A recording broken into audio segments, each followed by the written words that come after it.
La ville de demain, Jean-Louis Caffier avec GDF Suez. Bienvenue dans la ville de demain, que nous sommes nombreux à espérer plus verte à l'avenir. C'est possible, on le sait, mais question suivante, qu'est-ce qu'on peut faire? Et surtout, comment on fait? Amaury Gallon, bonjour. Bonjour. Avant de parler très concrètement de ce que vous faites, de ce que vous proposez, je voudrais savoir d'où ça vient tout ça. Vous vous êtes engagé très jeune sur cette voie. Comment c'est venu? En fait, moi j'ai suivi à la base des études à Tecoma, donc j'ai fait un BTS aménagement paysager et suite à ce cursus, j'ai fait une licence de géographie. Donc là c'était plus de l'urbanisme, on s'intéressait plus à l'urbanisme. Et donc après je me suis réorienté, je dirais plus vers l'aménagement proprement dit urbain, végétal, à travers des ouvrages que j'ai lus. Donc j'ai lu des ouvrages, moi il y a un ouvrage en tout cas qui m'inspire énormément, c'est les ouvrages d'Andert Watzer. C'est un artiste autrichien qui a énormément travaillé à la fois sur l'art et à la fois sur le fait de végétaliser des bâtiments. Donc qu'est-ce que ça veut dire? En fait, il était capable, lui, de végétaliser carrément des toitures. Il avait certains préceptes, notamment l'arbre locataire. Donc il plantait carrément des arbres dans les façades des immeubles. Donc il faut s'imaginer sur le balcon du particulier des arbres plantés. Donc si vous préférez, à la fin, l'immeuble, quand il a commencé à pousser, à se développer, ça formait carrément des véritables forêts, quoi. Donc je suis allé voir forcément ces ouvrages puisque j'étais intéressé. Et c'est là que j'ai vu qu'il y avait des gens qui étaient vraiment heureux de vivre à ces endroits-là, quoi. Oui, dans une proportion qu'on n'imagine pas forcément, quoi, comme ça. Exactement, oui. Oui. Alors c'est à Vienne, il a fait beaucoup d'ouvrages à Vienne notamment, et Vienne, ça a la particularité d'être une ville assez austère. On a l'impression d'être un peu limite en URSS parce que les bâtiments sont carrés, rectilignes, ils font tous la même taille, et on a cette espèce d'immeuble coloré, puisqu'il utilisait aussi de la mosaïque, donc coloré avec plein d'arbres dedans. Donc c'est ça qui est assez détonnant. Les gens n'ont pas du tout apprécié quand ça a été fait au départ, et maintenant les gens en raffolent. Il y a une liste d'attente, je crois, de 10 ans pour intégrer un appartement, quoi. Alors, à l'exception des espaces verts, d'une manière un petit peu globale, espaces appelés verts, on a quand même peu de nature visible en ville. Ville et nature, ça peut donc vraiment aller ensemble? Alors oui, ça peut aller ensemble. Il y a plein d'espaces à végétaliser. Ça, on n'imagine pas. Bon, lesquels, par exemple? Alors, il y a les toitures. Oui. On peut s'imaginer végétaliser les caniveaux. Les pignons d'immeubles, il y a beaucoup de... Alors on s'imagine pas, mais dans Paris, il y a énormément de pignons d'immeubles délaissés et qu'on pourrait végétaliser. Donc là, on parle plus de murs végétales. On pourrait aussi végétaliser, alors plus en profondeur, la petite ceinture, là, carrément avoir une coulée verte sur la petite ceinture, qui est aujourd'hui un espace en friche. Alors après, ça peut avoir aussi un avantage, c'est-à-dire c'est un espace en friche, ça veut dire énormément de biodiversité, ce que les gens perçoivent pas forcément. Alors justement, quand on dit refaire de la biodiversité, faire des écosystèmes, il faut bien préciser que ça ne nécessite pas forcément des territoires immenses. Non, pas du tout. Alors ce qui est relativement intéressant là-dedans, alors biodiversité, on l'emploie un petit peu, je dirais, à toutes les sauces. Biodiversité, ça veut dire quoi finalement? Ça veut dire ramener finalement de la nature en ville, qui va permettre à plusieurs des auxiliaires de venir, des oiseaux, des insectes.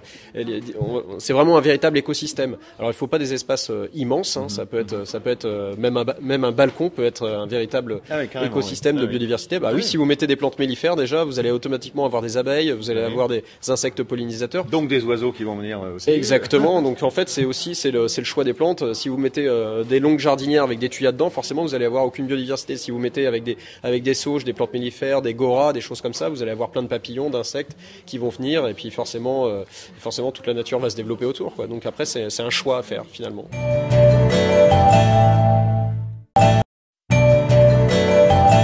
Toujours en compagnie d'Amaury Gallon, alors on va entrer dans le détail de ce que vous faites. Vous dites, je vous cite, proposer des œuvres d'art porteuses de valeurs éco-responsables et environnementales. Vaste programme, qu'est-ce que c'est? Comment vous faites? Alors qu'est-ce que c'est en fait, si vous préférez? L'idée, c'est de réaliser une structure, une œuvre qui va être végétalisée et qui va faire passer un message derrière. Donc le message, par exemple, là on a fait un baobab en bambou. Oui. L'idée, alors il est devant nous d'ailleurs. Il est devant nous. Le baobab est, alors c'est 4400 tronçons de baobab qui sont coupés et assemblés pour. C'est du bambou, c'est ça. C'est du bambou pour avoir la forme du baobab. Et en fait, le baobab, c'est un arbre qui est finalement sacré en Afrique. On l'appelle l'arbre des dieux, l'arbre médicinal. Mais moi, ce que je vois derrière, c'est les endroits où il y a énormément de baobab, finalement, il y avait de la forêt primaire. Donc en fait, le baobab est sacré, donc les Africains ne le coupent pas. Par contre, il coupe les autres arbres. Donc malheureusement, là où vous voyez des champs de baobab, ça veut dire que finalement il y avait une forêt tropicale, une forêt primaire à cet endroit-là et qu'elle a été coupée. Oui. Alors là, on est au-delà de la couleur verte, on est vraiment, vous le disiez, dans le message. Vous voulez vous appuyer là-dessus pour présenter une vision, je veux dire, de l'environnement, de ce qui nous entoure. Exactement. Ce qu'il faut faire, enfin moi c'est ce que je pense, je suis convaincu en tout cas, ce qu'il faut faire c'est montrer du beau et faire passer un message derrière. Si vous préférez, il faut montrer les espaces, les forêts tropicales humides telles qu'elles sont aujourd'hui, ce qu'il faut sauvegarder les magnifiques forêts et pas montrer justement des forêts complètement rasées, brûlées, comme ça peut être le cas pour toutes les forêts de Malaisie. Malheureusement, oui, voilà, d'huile de palme ou du Brésil ou d'ailleurs. Voilà. Oui. Quel matériau écolo on peut utiliser pour des jardins ou des murs ou autre chose en ville? Alors on va dissocier les deux. Sur les murs végétaux, nous on a développé notre propre brevet en utilisant des bouteilles de plastique d'eau finalement recyclées. Donc en fait elles sont broyées, retissées et elles servent de support pour les plantes. De toile en fait, c'est ça. Hein, exactement, voilà, oui. C'est un tissu. Et l'idée à la base, c'était, si vous préférez, on s'est intéressé au cycle de vie des éléments.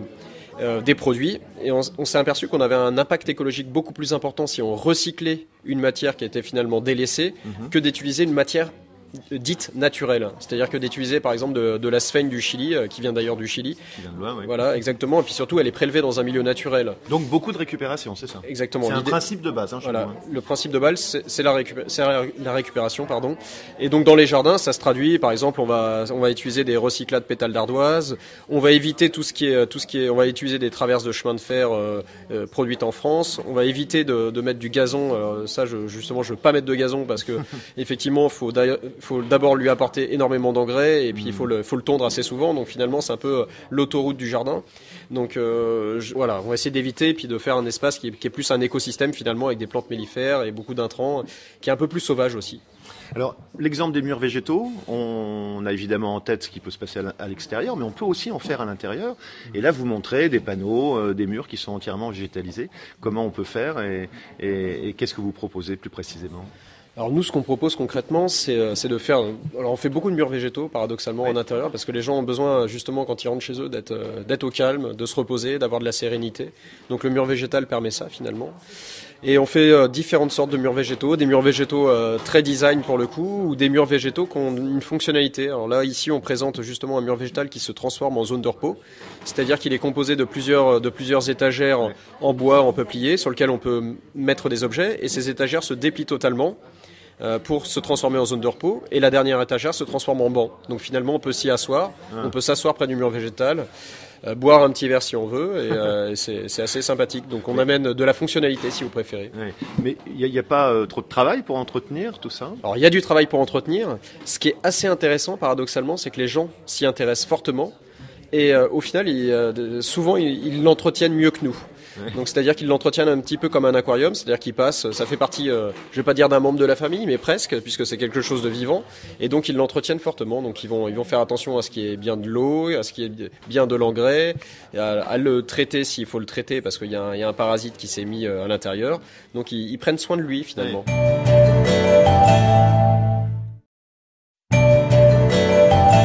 Dernière partie de cette interview en compagnie d'Amaury Gallon, on a parlé essentiellement d'aménagement, sur de l'existant, je veux dire du bâti.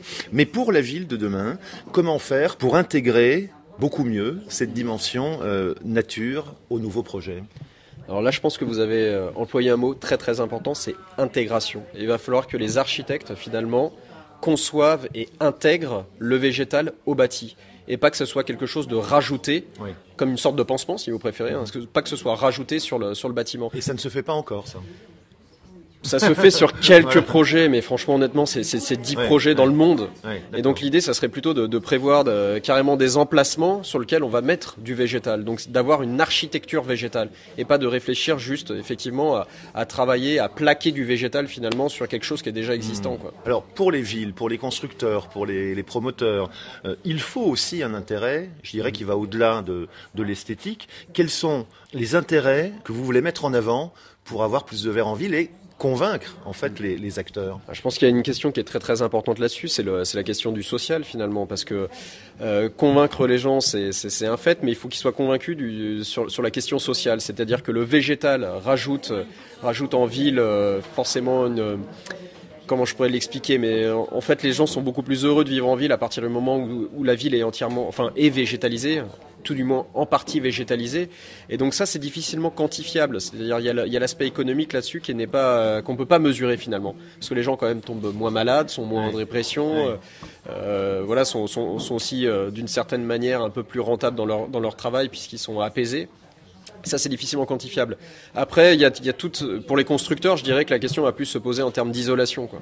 C'est-à-dire que le végétal va permettre à la fois d'isoler phoniquement l'immeuble et aussi au niveau thermique. Donc, c'est-à-dire que ça va permettre d'avoir des gains de quelques degrés, notamment l'hiver. Donc ça, c'est une partie économique.